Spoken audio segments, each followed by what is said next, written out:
अत्यंत विशेष दिन है। मध्य प्रदेश के मुख्यमंत्री जो बाबा महाकाल के भक्त हैं, उन्होंने मध्य प्रदेश की पहली कैबिनेट करने के लिए जबलपुर का चयन किया है।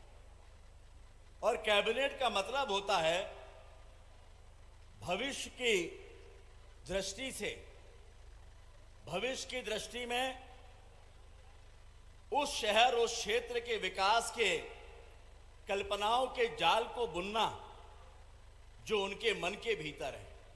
और ये महाकौशल, ये जबलपुर माननीय मुख्यमंत्री जी की प्राथमिकता है और इसीलिए वे जबलपुर में आज हम सबके बीच में पधारे हैं। और वैसे भी जिस पर बाबा महाकाल की कृपा हो, मां नर्मदा जी का जिस पर आशीर्वाद हो, उसको दुनिया की कोई भी चुनौती काम करने से रोक नहीं सकती। और जब ऐसे आध्यात्मिक व्यक्ति के रूप में मध्य प्रदेश के मुख्यमंत्री हमारे बीच में हैं, तो ये महाकौशल, ये जबलपुर उनके कंधे से कंधा मिलाकर उनका साथ देने के लिए खड़ा है। और हम ये विश्वास दिलाते हैं माननीय मुख्यमंत्री जी को कि ये पूरा महाकौशल क्षेत्र, वैसे तो पूरा मध्य प्रदेश आपका है, लेकिन ये पूरा महाकौशल क्षेत्र जिस पर आपने विशेष स्नेह दिखाया है, मध्य प्रदेश की पहली कैबिनेट यहां पर करके, ये सदैव आपका ऋणी रहेगा इस बात के लिए कि आपने विकास की प्राथमिकता में उस महाकौशल और उस जबलपुर को सर्वोच्च ऊंचाई पर रखा है, जिसके बारे में ये कहा जाता रहा है पहले कि महाकौशल की हमेशा उपेक्षा हुई है। भारतीय जनता पार्टी की सरकारें बनने के बाद केंद्र में माननीय प्रधानमंत्री जी का नेतृत्व हो या मध्य प्रदेश में भाजपा की सरकार बनी हो, उसके बाद से ही महाकौशल की उपेक्षा ये बंद हुई है। विकास का मलहम यहां लगा है। और आज जब आप यहां पर पधारे हैं, तो आज जबलपुर के साथ साथ संपूर्ण महाकौशल को यह विश्वास है कि आपके कुशल नेतृत्व में ये मध्य प्रदेश विकास की उन ऊंचाइयों तक पहुंचेगा जहां के बारे में कभी यहां के लोगों ने सोचा था। डबल इंजन की सरकार है, केंद्र में माननीय मोदी जी का नेतृत्व है, एक ऐसा नेतृत्व जिसने देश को गतिमान भारत का नारा दिया और उसके कारण देश विकास के रास्ते पर आज जहां पहुंचा है, वहां पहुंचने की किसी ने कल्पना भी नहीं की थी। और ऐसे नेतृत्व देश के प्रधानमंत्री के रूप में जब हमारे पास हैं, तो लोगों को उम्मीद है कि मध्य प्रदेश भी, देश जहां गतिमान भारत के नारे के साथ आगे बढ़ा है, ये मध्य प्रदेश भी गतिशील मध्य प्रदेश की सोच के साथ आपके नेतृत्व में आगे बढ़ेगा। हम सब आपके कंधे से कंधा मिलाकर आपकी सोच को परिणाम तक पहुंचाएंगे। मुझे विश्वास है बाबा महाकाल के आशीर्वाद से, मां नर्मदा जी की कृपा से निश्चित रूप से उस सोच को पूरी करने में आप सफल होंगे, जहां के लिए आप असीम संभावनाओं के साथ मध्य प्रदेश की कुर्सी पर मुख्यमंत्री के रूप में विराजमान हुए हैं। मैं पुनः हृदय की गहराइयों से, अपनी तरफ से, संस्कारधानी की तरफ से, इस महाकौशल क्षेत्र की जनता की तरफ से आपके प्रति आभार प्रकट करते हुए ये विश्वास व्यक्त करता हूं कि आज जो कुछ भी आपने सोचा, परिणाम तक उसको आप अवश्य पहुंचाएंगे और ये करने में जनता सदैव आपके साथ खड़ी होगी। बहुत बहुत धन्यवाद। भारत माता की जय।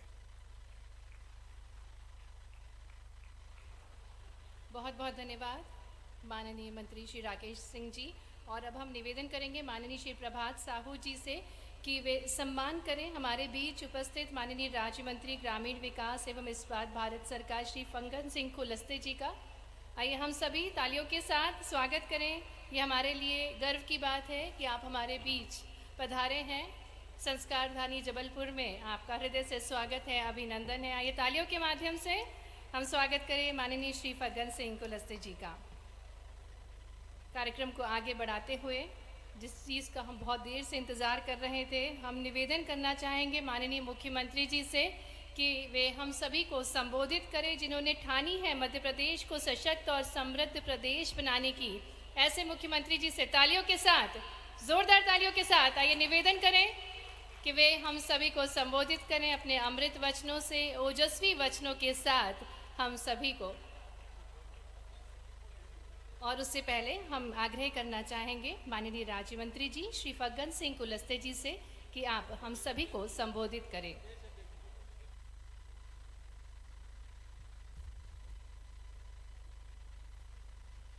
बोलिए भारत माता की, भारत माता की। आज जबलपुर के इस आभार सभा में हमारे बीच पधारे मध्य प्रदेश के हमारे लोकप्रिय यशस्वी मुख्यमंत्री माननीय मोहन यादव जी आज पहली बार पधारे हैं। जोरदार तालियों से हमारे मुख्यमंत्री जी का हम अभिनंदन करें। आदरणीय मोहन यादव जी इस क्षेत्र के लोकप्रिय सांसद रहे, मध्य प्रदेश सरकार के नवनियुक्त कैबिनेट के मंत्री और जिन्होंने इस जबलपुर को एक विकास की राह पर ले जाने का काम किया है। अब उनके खाते में पीडब्ल्यूडी मंत्री के तौर पर वो हमारा आज कैबिनेट के मंत्री के तौर पर आदरणीय राकेश सिंह जी, यहां पर उपस्थित हमारे कैबिनेट के मंत्री आदरणीय फग्गन सिंह कुलस्ते जी, हमारे कैबिनेट के मंत्री वरिष्ठ नेता भाई विजय शाह जी, यहां पर उपस्थित हमारी सम्मानित सांसद श्रीमती सुमित्रा वाल्मीकि जी, वरिष्ठ नेता विधायक आदरणीय पूर्व मंत्री विजय शाह, आदरणीय अजय बिश्नोई जी, आदरणीय अशोक रोहणे जी, हमारे वरिष्ठ नेता और हमारे विधायक आदरणीय सुशील तिवारी जी, नवनिर्वाचित विधायक भाई अभिलाष पांडे जी, यहां पर उपस्थित संतोष भरकड़े जी, हमारे विधायक नीरज सिंह जी, प्रभास साहू जी, हमारे सम्मानित जिलाध्यक्ष, ग्रामीण के जिलाध्यक्ष रानू तिवारी जी, विनोद गोटिया जी, डॉक्टर जानदार जी, श्रीमती नंदिनी मरावी जी, आदरणीय प्रतिभा सिंह जी, आशीष दुबे जी, अखिलेश जैन जी, रिंकू बिज जी, कमलेश अग्रवाल जी, मंच पर उपस्थित हमारे सभी वरिष्ठ नेतृत्व और आज सभा में आभार सभा में उपस्थित इतनी बड़ी संख्या में नागरिक भाई और बहनों, सबसे पहले तो मैं आप सबका धन्यवाद। और जबलपुर में संस्कार धानी में आज हमारे मुख्यमंत्री जी पधारे हैं। आप सब लोगों ने सी गैरिसन ग्राउंड के अंदर जब चुनाव से पूर्व में एकत्रित हुए थे, तब हमने कहा था कि प्रधानमंत्री नरेंद्र मोदी जी के नेतृत्व में हम मध्य प्रदेश के अंदर प्रचंड बहुमत की सरकार बनाएंगे। मैं जनता जनार्दन का आभार करता हूं कि आपका आशीर्वाद भारतीय जनता पार्टी को मिला और आज ऐतिहासिक बहुमत के साथ मध्य प्रदेश के अंदर भारतीय जनता पार्टी की सरकार माननीय प्रधानमंत्री नरेंद्र मोदी जी के नेतृत्व में बनी। हमारे मुख्यमंत्री आदरणीय मोहन यादव जी जो उज्जैन की महाकाल नगरी से, उन्होंने उज्जैन के अंदर भी उज्जैन को संवारने का काम किया है। वो लगातार विधानसभा के अंदर नेतृत्व करते हुए उनके विजन के साथ आज मध्य प्रदेश की हमारी यात्रा शुरू हुई है। तो मेरे नागरिक भाई और बहनों, इस जबलपुर के लिए मैं आज मुख्यमंत्री जी को आप सबकी ओर से भी और भारतीय जनता पार्टी की ओर से धन्यवाद देता हूं कि कैबिनेट की पहली बैठक विकास के रास्ते पर अगर कहीं हो रही है तो जबलपुर के अंदर माननीय मुख्यमंत्री जी ने चुना है। माननीय मुख्यमंत्री जी को चिंता है। कल वे कह रहे थे, उन्होंने कहा मीडिया के अंदर कि विकास के रास्ते पर पूरे मध्य प्रदेश के अंदर कोई कोना नहीं बचना चाहिए। तो उन्होंने कैबिनेट मध्य प्रदेश के अंदर अगर महाकौशल के क्षेत्र में जिन्होंने विकास को लेकर के प्रतिबद्ध होकर के काम करना प्रारंभ पहले दिन से कर दिया है, तो दूसरी ओर मेरे बहनों और भाइयों, बुंदेलखंड से लेकर के बघेलखंड तक मध्य प्रदेश के कोने कोने के अंदर हम कैसे विकास के नए आयाम खड़े करेंगे, ये विचार माननीय मुख्यमंत्री जी ने आज माननीय प्रधानमंत्री मोदी जी के आशीर्वाद से मध्य प्रदेश के अंदर शुरुआत की है। और इसलिए मेरे नागरिक भाई और बहनों, आज हम सब लोग मिलकर के मध्य प्रदेश के नई सरकार के साथ, नई उमंग और नई ऊर्जा के साथ आज हमारी शुरुआत मध्य प्रदेश के अंदर माननीय मोहन यादव जी के नेतृत्व में शुरू हुई है। लेकिन माननीय प्रधानमंत्री मोदी जी का मध्य प्रदेश पर आशीर्वाद है। चुनाव से पहले हमने कहा था कि मध्य प्रदेश के मन में मोदी हैं और मोदी जी के मन में मध्य प्रदेश है। तो मोहन जी को आशीर्वाद प्रधानमंत्री का है कि मध्य प्रदेश के विकास को सुनिश्चित करने के लिए और हर गरीब के लिए यह भारतीय जनता पार्टी की सरकार है। आज आपको बताने में मुझे गर्व है, हमारे मुख्यमंत्री जी ने पहले दिन से शुरुआत कर दी। जो माननीय प्रधानमंत्री ने कहा था मेरी सरकार गरीबों को समर्पित सरकार है, तो हमारे मुख्यमंत्री ने पहले दिन कहा मेरी सरकार गरीबों के लिए प्रतिबद्धित सरकार है। इसलिए संपूर्ण विकास के लिए हर गरीब के जीवन को बदलने का अभियान जो माननीय प्रधानमंत्री मोदी जी के नेतृत्व में चला है, आज उस यात्रा को आगे बढ़ाने का काम विकसित भारत संकल्प के साथ आज हमारी सरकार काम कर रही है। हमारे मुख्यमंत्री आज पधारे हैं आप सबको धन्यवाद देने के लिए, आप सबका आभार करने के लिए। इसलिए मेरे बहनों और भाइयों, आज संकल्प लेकर हम आगे बढ़ेंगे कि 2024 में जैसे अभी 23 के अंदर मध्य प्रदेश के अंदर ऐतिहासिक बहुमत से माननीय प्रधानमंत्री के नेतृत्व में मध्य प्रदेश की भारतीय जनता पार्टी को आशीर्वाद मिला है, तो आगामी आने वाले 2024 के चुनाव में पुनः प्रधानमंत्री नरेंद्र मोदी जी को बनाने के लिए आप सबका आशीर्वाद मिलेगा। इसी आशा और विश्वास के साथ रानी दुर्गावती के इस क्षेत्र में रानी दुर्गावती के आशीर्वाद से भारतीय जनता पार्टी माननीय मोहन यादव जी के नेतृत्व में हमारी सरकार काम कर रही है। मैं आप सबको पुनः आभार के साथ बहुत बहुत धन्यवाद। जय हिंद, जय भारत, बोलिए भारत माता की।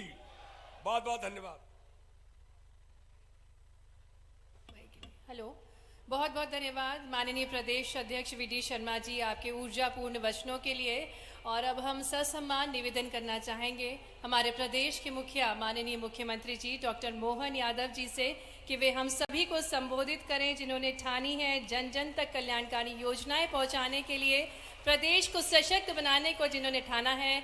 आइए उनसे निवेदन करें कि वे हम सभी को संबोधित करें।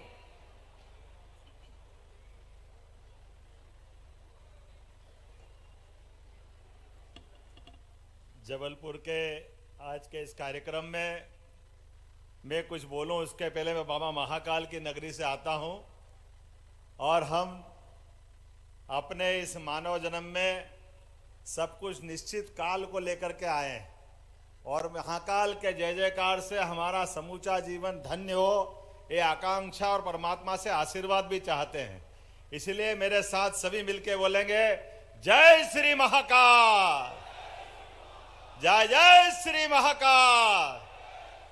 और मां नर्मदा के प्रांगण में हम सब उनके आशीर्वाद से इस जबलपुर की धरा पर परमात्मा का दिए गए क्षण क्षण को अपने जीवन के स्वर्णिम अवसर मान करके अपना जीवन भी धन्य करते हुए हमारे अपने सभी सपने को परमात्मा साकार करे, इसी आशा और आकांक्षा के साथ बैठे हैं।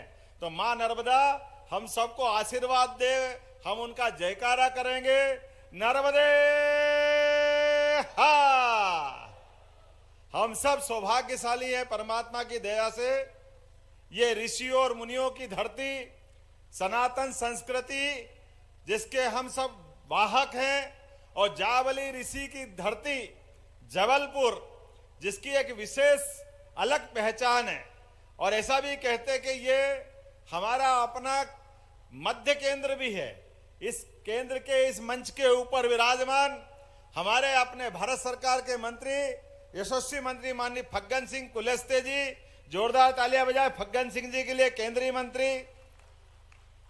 अभी अभी जिनने मेरे पहले भाषण समाप्त किया, हमारे यहाँ के प्रदेश भारतीय जनता पार्टी के यशस्वी अध्यक्ष शुभंकर अध्यक्ष, और आपके अपने यहाँ के बहुत अच्छे कुशल संगठनकर्ता और खजुराहो के सांसद, जोरदार तालियां माननीय वी.डी. शर्मा जी के लिए भी। हमारे अपने जबलपुर के पूर्व सांसद और अपनी इस नई नवगठित सरकार के यशस्वी लोक निर्माण मंत्री। अब किसी को भी सड़कों के मार्ग से जाना हो, आना हो, काम कराना हो, बिना राकेश जी के उद्धार नहीं। जोरदार तालियां माननीय राकेश सिंह जी के लिए। हमारे बहुत वरिष्ठ मंत्री माननीय विजय शाह जी, जोरदार तालियां बजाओ विजय शाह जी के लिए। ये राज परिवार से आते हैं और लगातार 8 बार से अपने हर बार लीड बढ़ाते जाते हैं। जो काम दो, जैसा काम दो, लगातार कांग्रेस के लोग परेशान है कि आदमी जीतता क्या है कि और कैसे जीतता है, और हर बार वोट बढ़ते जाते। जोरदार तालियां विजय शाह जी के लिए भी। हमारी सांसद सुमित्रा वाल्मीकि दीदी के लिए जोरदार तालियां बजाओ। बहुत अच्छे, और अब तालियां बजते रहना चाहिए। हमारे पूर्व मंत्री और यशस्वी नेता और जो काम दो उसको बहुत अलग अच्छे प्रकार से करने वाले हमारे सबके वरिष्ठ भी हैं। अजय विश्नोई जी के लिए जोरदार तालियां, अजय भाई के लिए। जो काम दो वो अलग प्रकार से करने के हमेशा एक विशेष पहचान बनाने वाले। मेरे विधानसभा के साथी, मैं भी 3 बार का विधायक, वो भी 3 बार के विधायक, मैं भी विविध प्रकार काम करता हूं, वो भी करते हैं, बस थोड़े से ही मेरे से छोटे हैं, लेकिन आपके बहुत अच्छे नेता हमारे अशोक रोहाणी जी के लिए जोरदार तालियां बजाए, अशोक जी के लिए। सुशील तिवारी जी, सुशील जी कहाँ हैं? जोरदार तालियां। इंदू भाई तिवारी ना, इनका नाम क्या है? इंदू तिवारी। तो मेरे को सुशील तिवारी क्यों लिख दिया है? सुशील तिवारी इंदू, हम तो इंदू तिवारी जानते हैं आपको भैया, ये डबल नाम है, लेकिन चलो जोरदार तालियां बजाओ तिवारी जी के लिए भी। और अभिलाष पांडे, किसी की कोई अभिलाषा हो न हो, हमारा अभिलाष की अभिलाषाएं सदैव परवान चढ़ती रहे। जोरदार तालियां अभिलाष पांडे जी के लिए। नीरज ठाकुर जी, जोरदार तालियां नीरज जी के लिए। बरगी के हमारे बहुत होशियार विधायक, बहुत अच्छा काम करने वाले। इसी प्रकार से संतोष बरगड़े जी के जोरदार तालियां। संतोष जी आप आगे बढ़ो, हम आपके साथ हैं। और हम सबको 8 में से लगातार दोनों जिलाध्यक्ष, पहले प्रभात साहू जी जोरदार तालियां बजाओ, और दूसरा सुभाष तिवारी जी, 8 में से 7 विधानसभा आपके दोनों के अपने अथक मेहनत से सभी कार्यकर्ताओं के लिए जोरदार तालियां बजाओ। एक तरह से दिल खोल करके आपने नवगठित सरकार के लिए अपने पुष्पों से हमारे अपने इस वर्तमान के विकास के मार्ग को प्रशस्त किया है। रिंकू जी, जोरदार तालियां रिंकू जी के लिए बजाएं। नगर अध्यक्ष नगर पालिका कमलेश अग्रवाल जी, नेता प्रतिपक्ष, जोरदार ताली बजाते रहो, नाम बताता रहूंगा। श्रीमती प्रतिभा सिंह जी, मदनी मरावी जी, आशीष दुबे जी, अखिलेश जैन जी, और जिनने नाम कम ज्यादा लिखे ये वो जाने। मैं अपनी ओर से सारे लिखे हुए नाम पढ़ करके आपके माध्यम से मेरे दायित्व का पूरा कर रहा हूं। जोरदार तालियां बजाओ समूचे मंच के लिए और आप अपने लिए भी। भाइयों और बहनों, पत्रकार साथियों, सम्मानित नागरिक बंधुओं, आज का दिन जबलपुर के इतिहास में कुछ अलग हटके है, और वो अलग हटके इस नाते से भी है कि हमारे यशस्वी प्रधानमंत्री नरेंद्र मोदी जी के लिए जोरदार तालियां बजा करके हम उनका अभिनंदन करें, वंदन करें। एक ऐसा अद्भुत व्यक्तित्व नरेंद्र मोदी जी का, जिनके अपने नाम लेने मात्र से पूरे शरीर में रोमांच आ जाता है। हमारे को लगता कि हाँ, कोई दुनिया में ऐसा नेता है जिसने भारत को कितनी ऊंचाई तक पहुंचाया। जोरदार तालियां माननीय नरेंद्र मोदी जी के लिए भी। अद्भुत कल्पनाशील, अद्भुत व्यक्तित्व के धनी, और जब जिधर निकल जाए जनता के लिए, वो तो मैं कहते हैं उनके शब्दों में प्रथम सेवक हूं मैं, लेकिन हमारे नेता है जिनने प्रधानमंत्री पद को इतना गौरवान्वित किया कि दुनिया के 200 से ज्यादा देश अगर किसी को सबसे ज्यादा सम्मान देते हैं, उनका नाम नरेंद्र मोदी है। यह हम सबके लिए सौभाग्य और गौरव की बात है। मुझे इस बात की भी प्रसन्नता है, माननीय मोदी जी हमारे अपने शपथ समारोह में आए, और आने के बाद उन्होंने कहा कि मोहन जी आपको काम करना है, लेकिन काम करने के लिए अपना आधार इस रूप में रखना है कि हमारा समूचा मध्य प्रदेश ये देश का सबसे अच्छा राज्य है। माननीय शिवराज सिंह जी ने इसको आगे बढ़ाया है, आप उसको और आगे बढ़ाते रहिए। लगातार काम करते करते अपने काम की धुरी का केंद्र हर जिला, हर गांव, हर गली, हर मोहल्ले तक जाना चाहिए। और मुझे इस बात का संतोष है कि हमने कहा कि हाँ भाई साहब, आपने कहा है तो हम अपने लिए सुशासन के ऐसे उच्चतम मापदंड स्थापित करने के लिए हमारे मध्य प्रदेश के वो गौरवशाली शख्सियत जिनके ऊपर हमको सम्मान के साथ अलग प्रकार का विचार आता है, ऐसे स्थान से हमारी कैबिनेट की शुरुआत करेंगे। मुझे प्रसन्नता इस बात की है कि रानी दुर्गावती जी वही एक नाम है जिनने लगातार अपने जीवन के प्रत्येक क्षण का देश की सेवा के लिए, देश के स्वाभिमान के लिए जोरदार तालियां बजाकर गए। रानी दुर्गावती का वो अप्रतिम शौर्य, पराक्रम, उनका अपना पुरुषार्थ, और वो जिस प्रकार से जीवन जिया है, उनने जबलपुर को नहीं, गोंडवाना राज्य को नहीं, पूरे भारतवर्ष को गौरवान्वित किया, पूरे भारतवर्ष को।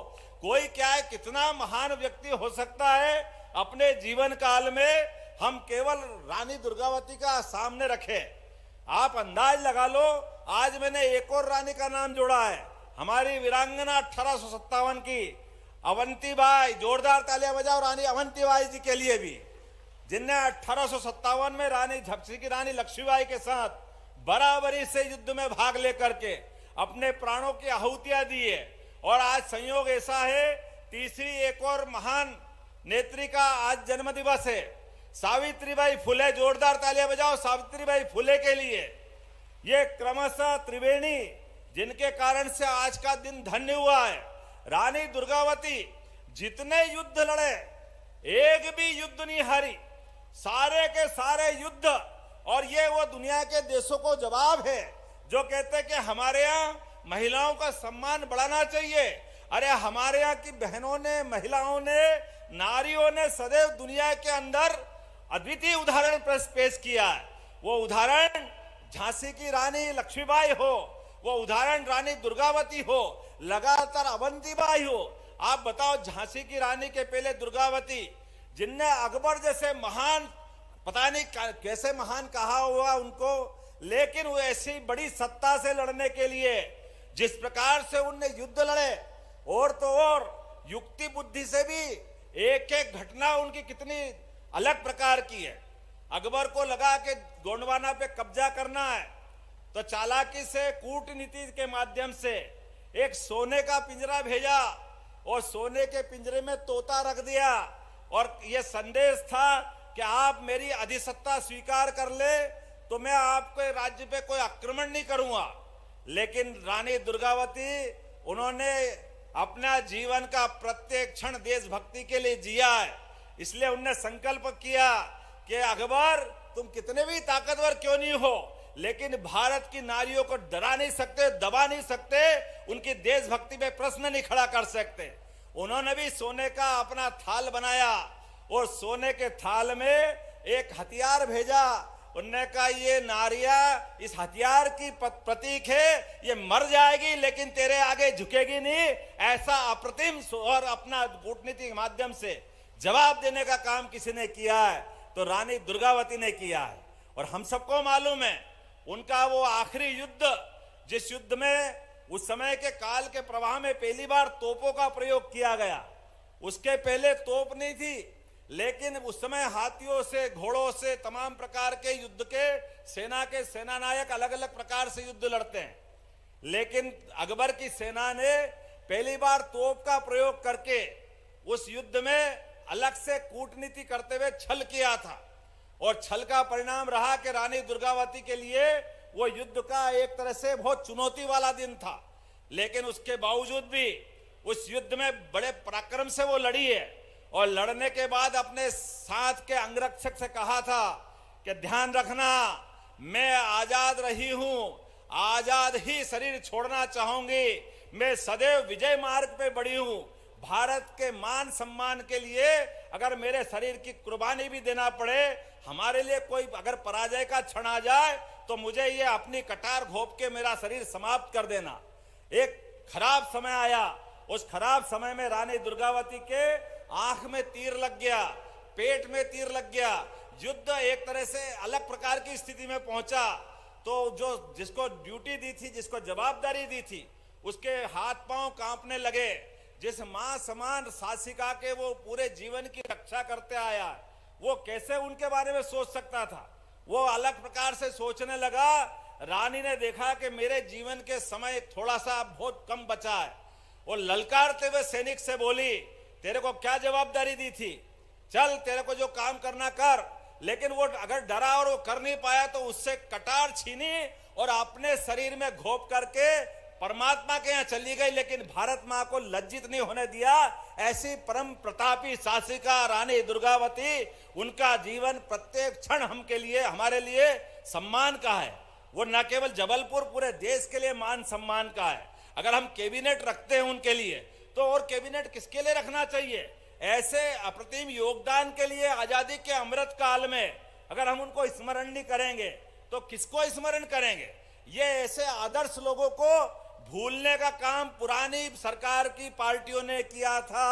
ये हम इस बात को हटाने के लिए, अपने उस पुराने गौरवशाली मान सम्मान को लाने के लिए और कांग्रेस के मित्रों से भी कहना चाहते हैं कि काल के प्रवाह में ऐसी गलतियां आपसे हुई थी, आप क्षमा मांगो झांसी की रानी से, आप क्षमा मांगो रानी दुर्गावती से, आप क्षमा मांगो रानी अवंतीबाई से, क्योंकि आपने उनको पाठ्यक्रम का हिस्सा नहीं बनाया।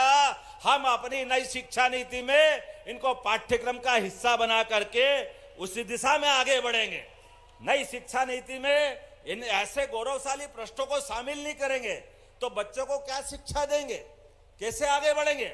फिर एक बार हम जोरदार ताली बजाएं मोदी जी के लिए। पिछले समय में 100 करोड़ से ज्यादा लागत के रानी दुर्गावती स्मारक का उनने भूमि पूजन किया था। वो पूरा प्रोजेक्ट तो हम करेंगे ही करेंगे, लेकिन आपको आश्वस्त करना चाहता हूं, नई शिक्षा नीति में उस बात को भी हम रेखांकित करेंगे जिसमें रानी दुर्गावती, रानी अवंतीबाई और ऐसे सभी गौरवशाली जो महापुरुष हैं या रानियां हैं, उन सबको हम स्थान देने वाले हैं। आज के इस अवसर पर मैं आपके सामने, चूंकि ये हमारे लिए जिस जगह पे मैं खड़ा हूं, अभी अभी हमने माननीय मोदी जी की बात कही है और मोदी जी के लिए बहुत अच्छा नारा हमारी सरकार ने बनने के पहले चला था कि एमपी के मन में मोदी और मोदी के मन में एमपी। इसलिए विकास के सभी कामों को मोदी जी लगातार आगे बढ़ाते रहे और आपका हमारा सबका ये कारवां विकास के मामले में चलते रहे। तो आज के अवसर पर लोकार्पण के 400 करोड़ से ज्यादा 409 प्रकार के अलग अलग विकास कार्यों का आज हमने भूमि पूजन किया है। इसी जबलपुर के इस कार्यक्रम के माध्यम से जोरदार तालियां बजा करके नए विकास कार्यों के आप साक्षी बनिए। लगभग 14 लोकार्पण भूमि पूजन और भूमि पूजन 100 करोड़ की लागत से नेताजी सुभाष चंद्र बोस मेडिकल कॉलेज के लिए 100 सीट का नया इंफ्रास्ट्रक्चर डेवलपमेंट का काम करेंगे, जोरदार तालियां बजा करके एक दूसरे निर्माण कार्य के लिए। और 300 करोड़ की लागत से लगभग अलग अलग प्रकार के विकास कार्यों का आज हमने लोकार्पण किया है। मैं आज के अवसर पर 40 वर्षों की प्रतीक्षा से बरगी डैम के डूब क्षेत्र के 10 गांवों के लगभग 1414 परिवारों को भू अधिकार योजना के अंतर्गत पट्टे देकर के आज के इस कार्यक्रम को सार्थक करेंगे। यशस्वी प्रधानमंत्री ने कहा है, हर गरीब के साथ सरकार खड़ी रहेगी, उनकी संवेदनाओं के हम साथी बनेंगे, उनके सुख दुख के लिए हमेशा हिस्सेदार बनेंगे। तो आज का कार्यक्रम उनके लिए भी है। राजस्व ग्राम में नहीं होने के कारण से आ रही परेशानियों के लिए भी हमने ये बड़ा कदम उठाया है कि वन ग्राम के अंदर भी जो कष्ट है उन कष्टों को मिटाना हमारी सरकार की जवाबदारी है। आपको मालूम है, यहाँ इसी जबलपुर की धरती में 63 एकड़ भूमि पर आईटी पार्क का निर्माण हुआ है। माननीय अजय जी बता रहे थे कि थोड़ी छोटी मोटी जरूरतें हैं, लेकिन फिर भी 400 करोड़ का काम है। जोरदार तालियां बजाओ। हम बहुत जल्दी आईटी पार्क पे भी आगे बढ़ेंगे, उस काम को भी पूरा करेंगे। लगभग 65 करोड़ की लागत से गारमेंट एवं फैशन डिजाइन क्लस्टर का काम भी यहाँ पूर्व में चालू करने का निर्णय हुआ है, उसको भी हम अंजाम तक पहुंचाएंगे। आप तालियां बजा करके इस नए क्लस्टर के मामले में भी हमारे इस कार्यक्रम के साक्षी बनिए। 800 करोड़ की लागत से, वाकई राकेश जी के लिए जोरदार तालियां बजाओ। 800 करोड़ की लागत से प्रदेश के सबसे बड़े लंबे एलिवेटेड कॉरिडोर का निर्माण भी यहां होने वाला है। 1100 करोड़, जोरदार तालियां बजाओ। और 300 करोड़ बच गए। जोरदार 1100 करोड़ किसको कहते हैं?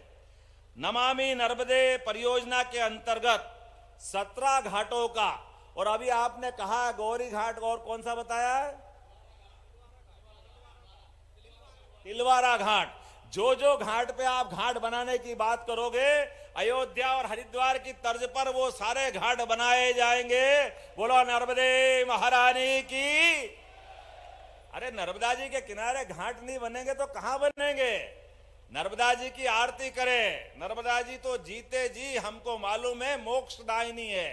एकमात्र हमारी पवित्र नर्मदा जी जो पूरब से पश्चिम की तरफ बहती है और हमारे मध्य प्रदेश के लिए तो जीवनदायिनी है। ऐसी पवित्र मां के लिए अगर घाट नहीं बनाएंगे तो कहां बनाएंगे? निश्चित रूप से उनके लिए घाट बनाए जाएंगे। और अभिलाष जी, तुमने कौन से ब्रिज की बात कही है? अभिलाष पांडे जी ने कोई ब्रिज बताया है, वो ब्रिज भी बनाया जाएगा शहर के यातायात की व्यवस्थाओं को अच्छा रखने के लिए। ITI से दीनदयाल की तरफ जाने वाले वो नए ब्रिज के निर्माण की भी यहीं से घोषणा करता हूं, उसकी मंजूरी देता हूं। महाकौशल में वैसे तो बड़े बड़े काम हुए, छिंदवाड़ा, सिवनी, शहडोल में मेडिकल कॉलेज, जबलपुर में सुपर स्पेशलिटी हॉस्पिटल, नरसिंहपुर में 4,434 करोड़ के शक्कर पेच लिंक सिंचाई परियोजना, बालाघाट, चिन्नौर, चावल को GI टैग मिला है, बालाघाट, डिंडोरी, मंडला। आप मत चिंता करिए, पूरे संभाग के अंदर आज मैंने आते ही सबसे पहले आपके यहां इस क्षेत्र में भविष्य में उद्योगों की श्रृंखला चालू हो, और उद्योग भी ऐसे नहीं हो कि केवल बड़े बड़े लोग बड़ी बड़ी मशीन से धन कमा के ले जाए। हमने कहा हर जिले में ऐसे उद्योग लगाए जाए जिससे लोगों को रोजगार मिले, काम धंधा मिले, उनके जीवन में खुशहाली आए। इसलिए इस पे हमने बड़े पैमाने पे काम किया है। एक एक जिले के अंदर हमारा अपना महाकौशल एक अलग प्रकार से उद्योग आधारित दिखाई दे। जैसे तो यहाँ बहुत सारी कृषि आधारित बहुत सारी संभावना है, फूड इंडस्ट्री को लेकर भी, और दूध के लिए भी यहाँ बहुत बड़ी संभावना है। लेकिन वनोपज और पशुपालन का व्यवसाय भी बहुत बड़े पैमाने पर होता है। इन सब क्षेत्रों में जितने प्रकार से लोगों को लाभ मिल सकता है, ये सारे के सारे काम करने की आज हमने डिटेल प्लानिंग बनवाई है, और अभी अभी कैबिनेट करने वाले हैं। कैबिनेट में भी बहुत सारे निर्णय आएंगे, लेकिन ये बात यहाँ खत्म नहीं होगी। ये लगातार विकास का सिलसिला चलता रहेगा। इस दिशा में कोई कोर कसर नहीं बाकी रहेगी। सबको लेके आगे चलने का मध्य प्रदेश सरकार का माननीय मोदी जी के नेतृत्व में संकल्प है। मैं आप सबके माध्यम से भी संकल्प करना चाहता हूं। यद्यपि हो सकता है लोकसभा चुनाव में अब ज्यादा देर नहीं है, लेकिन ये पूरा अंचल विकास के मामले में निश्चित रूप से भारतीय जनता पार्टी के साथ खड़ा है। और मैं भी आपको वादा करता हूं, आपने जो अपार स्नेह और अपना आशीर्वाद भारतीय जनता पार्टी को दिया था, इसी आशा और स्नेह के साथ भारतीय जनता पार्टी विकास के नए नए सोपान गढ़ती जाएगी, नई नई ऊंचाइयों तक बढ़ती जाएगी। आज ये कारवां आगे बढ़ा है, कुछ समय बाद लोकसभा चुनाव होंगे। मुझे पूरा भरोसा लोकसभा चुनाव में भी इसी प्रकार से प्रचंड बहुमत की सरकार पुनः मोदी जी की बनेगी। जोरदार ताली बजाए 2024 के लिए, क्योंकि हम नहीं कह रहे हैं, दुनिया के बाकी देशों के बड़े बड़े समाचार पत्रों ने सर्वे कराए, वो कह रहे हैं कि अब 400 पार, अब की बार 400 पार मोदी जी के नेतृत्व में जीत अपार। ये जो विश्वास मोदी जी का बढ़ रहा है, और हम तो सौभाग्यशाली हैं, आपके अपने जबलपुर से चित्रकूट दूर नहीं है। अयोध्या में क्या हुआ है और क्या होने वाला है, बोलो जय जय श्री राम, जय जय श्री राम। अरे आप तो सौभाग्यशाली हो।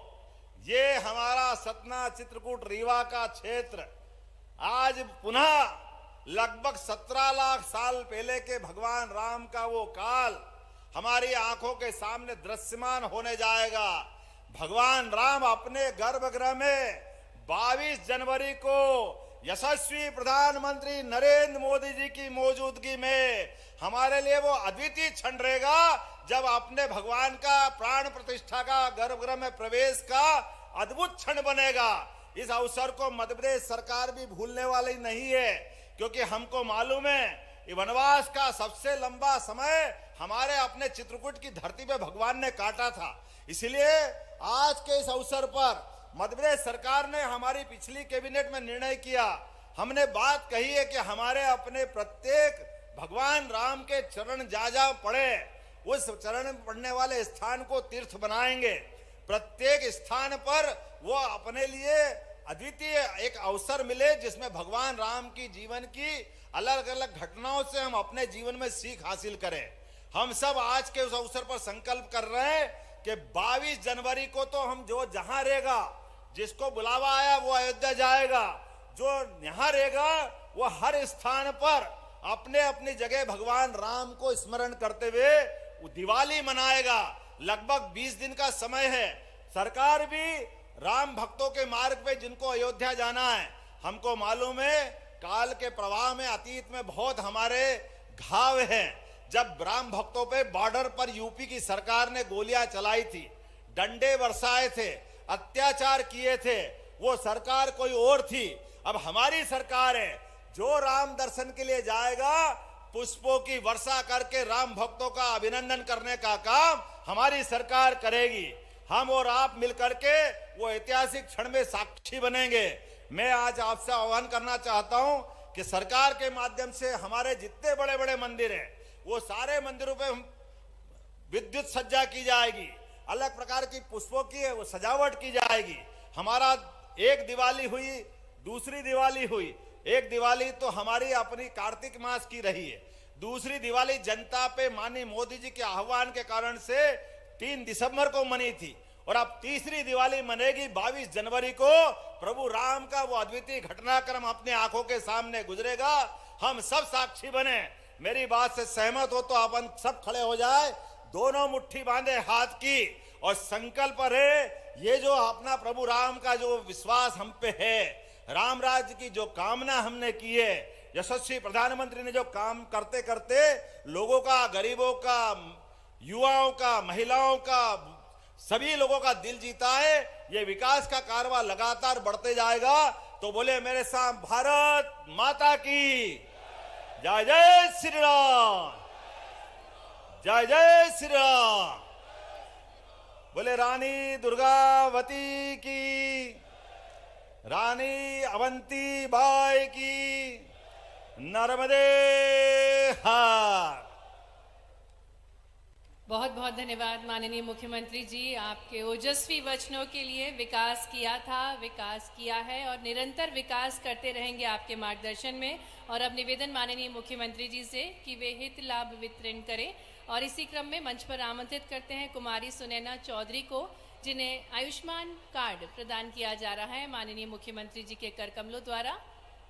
साथ ही मंच पर आमंत्रित करेंगे रेशु बर्मन को, और आपको भी माननीय मुख्यमंत्री जी के शुभ कर कमलों द्वारा आयुष्मान कार्ड दिया जा रहा है। इसी क्रम में आगे बढ़ते हुए शिवानाथ पटेल को मंच पर आमंत्रित करेंगे, और आपको भी माननीय मुख्यमंत्री जी आयुष्मान कार्ड प्रदान करेंगे आरोग्य जीवन के लिए, संपूर्ण भारत को स्वस्थ बनाने के लिए अनूठी पहल। इसी क्रम में सौरभ कुमार विरहा को मंच पर आमंत्रित करेंगे, और आपको भी माननीय मुख्यमंत्री जी द्वारा आयुष्मान कार्ड दिया जाएगा। भू अधिकार पत्र के लिए मंच पर आमंत्रित करते हैं पुरुषोत्तम कविंद्र कुमार झारिया को, साथ ही कमलेश लखू वंशकार को, अनिल डब्बल वंशकार को भी मंच पर आमंत्रित करते हैं। साथ ही प्रेम सुल्तान पंचकार, अनिल हीरालाल झारिया, उमेश डब्बल वंशकार को भी मंच पर आमंत्रित करते हैं। आप सभी को माननीय मुख्यमंत्री जी के शुभ कर कमलों द्वारा भू अधिकार पत्र दिया जा रहा है। और अब मंच पर आमंत्रित करते हैं NRLM की बहनों को, गंगा आजीविका स्वयं सहायता समूह से श्रीमती सीता गौंड को मंच पर आमंत्रित करते हैं, और आपको लखपति दीदी का प्रमाण पत्र माननीय मुख्यमंत्री जी के शुभ कर कमलों द्वारा दिया जाएगा। आर्थिक रूप से बहनाओं को सशक्त बनाने के लिए अनूठी पहल है, जिससे आप अपने परिवार में भी सहयोग प्रदान कर सके। साथ ही मंच पर आमंत्रित करते हैं लक्ष्मी नारायण आजीविका से श्रीमती सीमा चौधरी को, और प्रधानमंत्री आवास योजना के लिए मैं मंच पर आमंत्रित करती हूँ श्रीमती मनियाबाई चौधरी को, और आपको प्रधानमंत्री आवास योजना का प्रमाण पत्र माननीय मुख्यमंत्री जी के शुभ कर कमलों द्वारा दिया जा रहा है।